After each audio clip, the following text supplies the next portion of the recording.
morning and welcome to A&E TV. Today we're joined for morning coffee by Kamilla Omarzy, the founder of Snack Society. Good morning, Kamilla. Good morning. And to kick things off, tell me, what's your morning routine? Well, first the obvious, brush your teeth. I don't know, I'm quite particular about just get out of bed, go brush your teeth, but I try to do a 15 to 20 minute of meditation, which is hard sometimes because life is always on the go.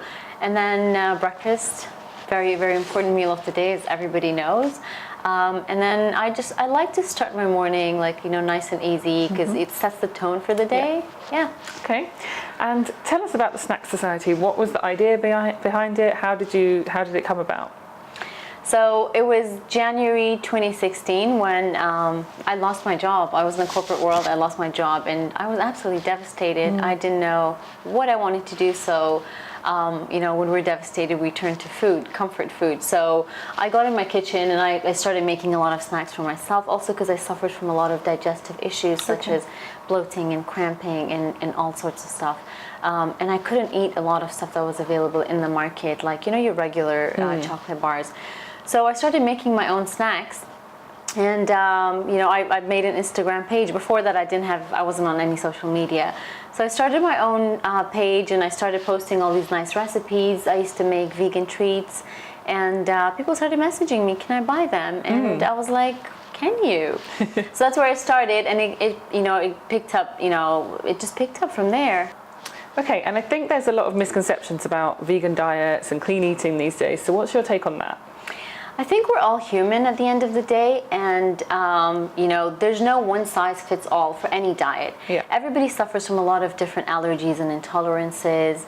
I have some really strange ones that I can't drink coffee, which I know a lot of people are like, "Oh my God, how do you function?" I can't eat certain foods because every food is made up of different kinds of carbohydrates and sugars such as fructose, lactose, polyols, and so on.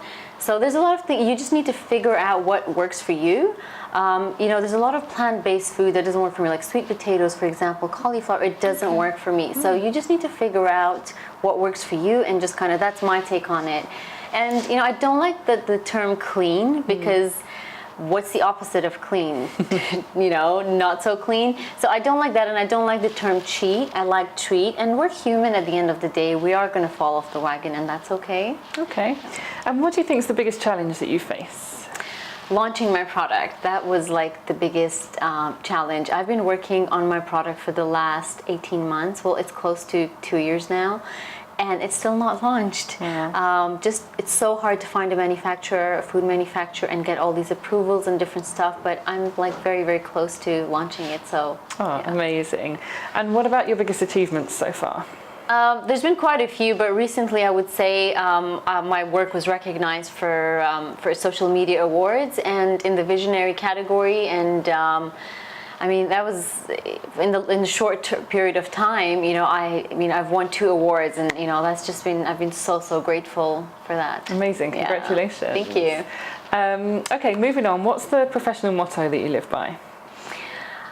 I know this sounds really, really cliche, and you've probably heard it, but I really believe work hard, persevere, and be consistent with what you're putting out. Even on your social media feed, you have to be consistent with what you can't just be a food blogger one day and then be a fashion blogger the next day.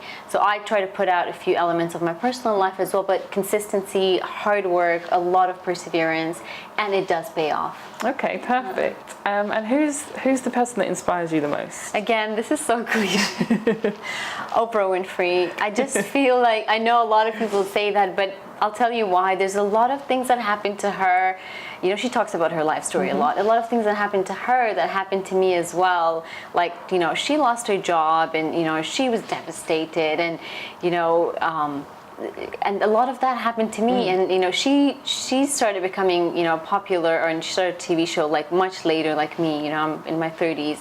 So her, and also Deliciously Ella, I don't know if you know of her. She started as a food blogger in the UK. She used to suffer from a lot of food intolerances, and she had issues with her health. Okay. And she kind of just started blogging, and then now she's got her products out, not just in the UK, but internationally. She's been an inspiration as well. All right, great. And tell me, if you could give your younger self one piece of advice, what would it be? Relax. Just relax. Just take it easy. All right, and what about 10 years from now? What would you tell yourself? Everything's going to work out fine. What's meant for you will come to you, and what's not meant for you will never be yours. Okay. And what is there that you still want to achieve that you haven't done yet? A cookbook. So I've been working on a cookbook for the last 1 year. I have the book ready, a PDF file. I'm speaking to a few international agents to get the book out. Okay, amazing. Thank you. And what do you say no to? Well, I'm sure everybody can relate to this, but you know, as I grow older, say no to spending time with people that you don't want to. Can you complete this sentence for me? I'm happy when? I'm in nature. Okay. And are you reading a book at the moment? Yes, The Power of Now. Okay, and can you describe your style in one word? I would say classic. Okay. And final question, how do you want the world to remember you?